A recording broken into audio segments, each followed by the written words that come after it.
Assalamualaikum warahmatullahi wabarakatuh. Bismillah, innal hamdalillah wassalatu wassalamu ala Rasulillah wa ala alihi wa man walah. Rabbi shrah li sadri wa yassir li amri wahlul 'uqdatam min lisani yafqahu qawli. Kita sambung berkenaan dengan adab syar'iyyah, al-adab syar'iyyah dalam menjaga lisan dan menjaga perkataan. Hadis daripada Abi Hurairah radhiyallahu anhu katanya qala Rasulullah sallallahu alaihi wasallam, man kana yu'minu billahi wal yawmil akhir falyaqul khairan aw liyasmut. Hadis riwayat Al-Bukhari dan juga Muslim, bahawa maksud dia Nabi SAW bersabda, barang siapa yang beriman kepada Allah dan hari akhirat, hendaklah dia bercakap yang baik ataupun hendaklah dia diam. Yang ni maknanya lisan ataupun lidah ni peranan dia amat pentinglah dalam kehidupan kita. Dan ia amat penting dalam seseorang itu untuk menentukan kedudukannya di dunia juga di akhirat. Kan? Kedudukan kita di dunia dan akhirat ni maknanya juga merujuk kepada lisan kita, juga merujuk kepada perkataan kita. Kalau kita bercakap yang baik, kan, yang diridai oleh Allah Subhanahu Wa Taala, yang tidak menyakiti hati manusia, maka kita akan disukai. Okay? Allah Ta'ala suka pada kita, makhluk pun suka pada kita. Ini menentukan kedudukan kita di dunia. Dan kedudukan kita di akhirat, tentulah Allah Ta'ala akan berikan kepada kita ganjaran yang besar bagi orang yang menjaga lidah ataupun menjaga lisannya daripada bercakap perkara-perkara yang keji, perkara-perkara yang fahisyah, yang mungkar, kan? Dia cakap benda yang baik-baik. Di antaranya digunakan untuk berzikir kepada Allah Subhanahu Wa Taala, digunakannya untuk beristighfar kepada Allah, digunakannya untuk membaca Al-Quran, membaca kitab Allah, digunakannya untuk mengajar manusia Al-Quran, digunakannya untuk mengajar manusia akan kebaikan.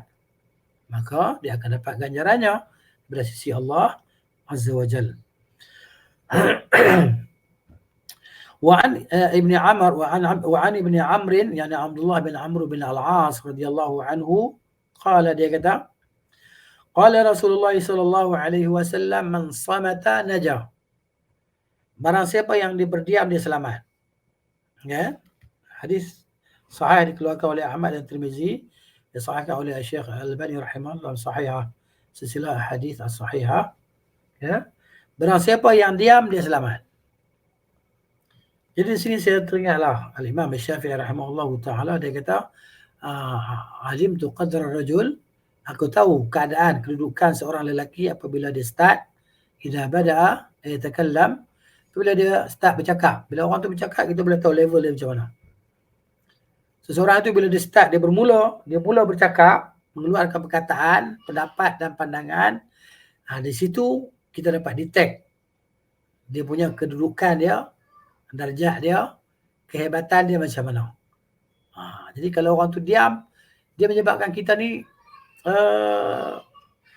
masih lagi tak dapat nak pastikan kedudukan dia. Orang tu diam ya. Dia ni diam, ni tak cakap apa, mana dia ni orang apa? Pandai ke? Orang bodoh ke? Kan? Orang alim ke? Orang jahil ke? Jadi kita tak boleh nak bagi hukuman pada dia kerana dia tak cakap. Jadi kita tak tahu kedudukan dia macam mana. Itu dia. Sebab itu Nabi kata man samata naja. Barang siapa yang diam selamat. Itu dia. Hadis pendek ya, tapi pengajaran dia begitu luas. Maksud dan tuntutannya amat pentinglah. Jadi maknanya doktor kepada kita tentang kepentingan menjaga lisan, menjaga lidah daripada bercakap benda-benda yang memudaratkan kita, itu perkara-perkara yang mubah, yang tak ada apa-apa faedah. Ini dia. Kemudian wa'an Abi Hurairah radhiyallahu anhu, daripada Abi Hurairah radhiyallahu anhu katanya qala Rasulullah sallallahu alaihi wasallam innal 'abda yatakallamu bil kalimah. Kata Rasulullah sallallahu, sesungguhnya seseorang hamba itu bercakap dengan satu kalimah saja, satu perkataan sahaja. Ma yatabayyanu fiha, dia tak pasti perkataan dia cakap itu benar atau salah, dosa atau pahala, dia tak pasti. Ya ma yatabayyanu fiha yazillu biha fin nar, maka dia akan masuk dalam neraka dengan sebab perkataan tadi yang dia cakap yang dia tak pasti, perkataan tu dosa ke pahala. Baik ke mungkar. Sebab macam tu. Maka dia akan tergelincir dengan perkataan itu ke dalam neraka ab'ada mimma bainal masyriqi wal maghrib, yang mana dalamnya neraka itu lebih jauh daripada timur ke barat. Astaghfirullahalazim. Ini dia. Jadi maknanya kena jaga lidah kita dia bercakap benda yang tak sepatutnya kita bercakap. Jadi di sini wa ma'na dan makna ma yatabayyanu fiha, makna dia tidak mengambil penjelasan padanya, la yata'ammaluha, dia tidak memerhatikan apa yang dia cakap.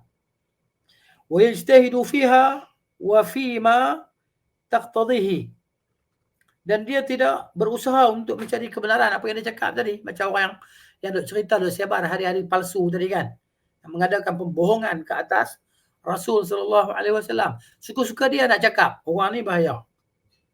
Ya kan? Dia akan tergelincir dengan perkataan yang dia cakap tadi ke dalam neraka Jahannam, yang dalamnya neraka itu lebih jauh daripada timur ke barat. Ini ya. Ataupun dia tidak mengambil penjelasan adakah perkataan itu baik atau perkataan yang tidak baik. Dalam Sahih Muslim, Al-Imam An-Nawawi rahimahullah dia mensyarahkan hadis ni, mana dia? Di akhir kitab tu makna dia kata, yani la ma yatabayyanu fiha la yatadabbaruha. Dia tidak tadabbur apa yang dia cakap tu. Wa yufakkiru fiha, dia tak fikir apa yang dia cakap tadi. Pada kekejiannya, kan, atau perkara yang akan berlaku akibat daripada perkara keji yang dia cakap dia tak fikir. Ini bahaya. Ini bahaya. Baik. Wa an Abi Hurairah, daripada Abi Hurairah radhiyallahu anhu katanya, qala Rasulullah sallallahu alaihi wasallam, idza qara'a ibnu Adam as-sajdah, apabila anak Adam dia baca surah sajdah tadi kan, surah sajdah sampai pada ayat sujud tu, maka fasajada, maka dia pun sujud. I'tazala syaitanu yabki, syaitan pun akan menjauhi sambil menangis, kan? Yaqulu, syaitan tadi kata, ya wailahu, celakalah dia, celakalah, kan? Dia disuruh sujud, maka dia sujud, aku disuruh sujud, aku tak sujud. Ini dia. Jadi ini adalah merupakan adab al-kalam, adab kita cakap lah, adab percakapan. Jadi apabila dalam percakapan itu ada cerita-cerita yang kita ambil pada orang lain, cerita-cerita yang tak baik lah. Ya. Tadi. Kemudian di sana Abdullah bin Abbas radhiyallahu anhuma telah berwasiat dengan 5 perkataan, 5 pesanan ataupun 5 wasiat. Faqala, dia kata, iyyaka wal kalama fima la ya'nika fi ghairi mawdi'ih. Kata Ibn Abbas radhiyallahu anhuma, jauhilah engkau bercakap dengan perkataan yang tidak memberi makna faedah padamu. Ya kan? Cakap pada perkara yang tidak sepatutnya kamu bercakap. Farubba mutakallim fima la ya'nihi fi ghairi mawdi'ih qad 'alata. Barangkali manusia, orang yang bercakap pada perkara yang tidak memberi faedah kepadanya, dia telah melakukan dosa dengan perkataan itu. Yang pertama. Yang kedua, fala tumari safihan wala faqihan. Jangan engkau berdebat dengan orang yang bodoh, jangan engkau berdebat dengan orang cerdik. Ya. Fa innal faqih yaghlibuka, kan orang yang cerdik itu, yang pandai itu, dia akan kalahkan engkau. Dan orang yang bodoh itu dia akan sakiti engkau. Ada semua dengan lidah ni, dengan lidah kita. Wadhkur akhaka idza ghaba anka bima tuhibbu an tuzkara bihi. Sebutlah tentang saudara engkau apa yang engkau suka, sebutlah tentang saudara engkau di belakang dia, okay? Apa yang engkau suka disebut pada engkau di belakang engkau. Itu. Wada' ma tuhibbu an yad'aka minhu. Tinggalkan, kan? Apa yang engkau suka, akan tinggalkan apa yang engkau suka. Maknanya dia kata sini, wada' ma tuhibbu, kan? An yad'aka minhu. Maknanya engkau suka orang buat apa nama, orang tinggalkan sesuatu tentang kau, sebagaimana orang suka engkau tinggalkan sesuatu tentang orang tu. Maknanya kita tinggalkan apa yang orang tak sukalah. Kita bercakap pasal dia. Macam mana kita tak suka orang cakap pasal kita. Kemudian dia kata wa'mal 'amala rajulin ya'lamu annahu yujaza bil ihsan wa yukafa. Beramallah dengan amalan seorang lelaki yang mana dia tahu bahawa dia akan dapat balasan kebaikan dengan apa yang dia buat.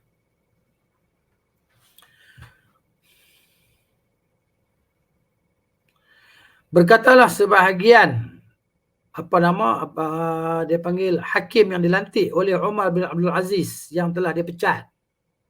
Umar bin Abdul Aziz radhiyallahu anhu dia pecat beberapa orang hakim yang dilantik. Maka orang tu tanya dia, "Lima azaltani? Kenapa engkau pecat aku?" Faqala, kata Umar radhiyallahu anhu, Umar bin Abdul Aziz cicit kepada Umar bin Khattab ni. Sebelah anak perempuan dia. Sebelah anak lelaki dia lah. Asim kan. Balaghani anna kalamaka ma'al khasmain akthar min kalamil khasmain. Umar bin Aziz kata, sampai kepada aku bahawa perkataan engkau di antara dua orang yang bermusuh itu lebih banyak daripada perkataan mereka. Kau cakap lebih banyak daripada perkataan dua orang yang bertengkar yang datang minta keputusan kamu ataupun hukuman kamu. Jadi dipecat orang tu. Satu hari Rabi'ah dia bercakap dengan perkataan yang banyak dan dia kagum dengan perkataan yang dia cakap tadi, dan di sebelah dia ada satu orang Arab Badui.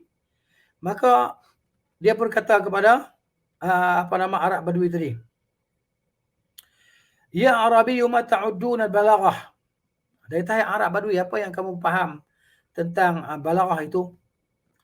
Qala qillatul kalam. Dia kata balaghah itu orang yang pandai bercakap, pandai bahasa Arab itu adalah sedikit bercakap. Qala fama ta'udduna al-'ayya fikum? Dia kata apa yang kamu faham tentang orang yang miskin di kalangan kamu? Qala ma kuntu fihi mundzul yaum. Dia kata orang yang miskin yang kami faham adalah yang aku ada sekarang ni lah. Aku dengar kamu cakap banyak. Jadi itulah orang miskin. Itu orang miskin, orang banyak cakap. Itu dia.